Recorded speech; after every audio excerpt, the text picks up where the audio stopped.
We just got the pressed wood up here on the partition wall. Me and Dad just did that. We put the T111 up yesterday. Still gotta be painted.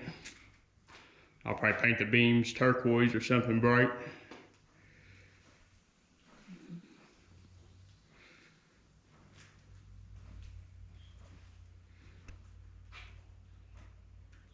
Starting to look like a store.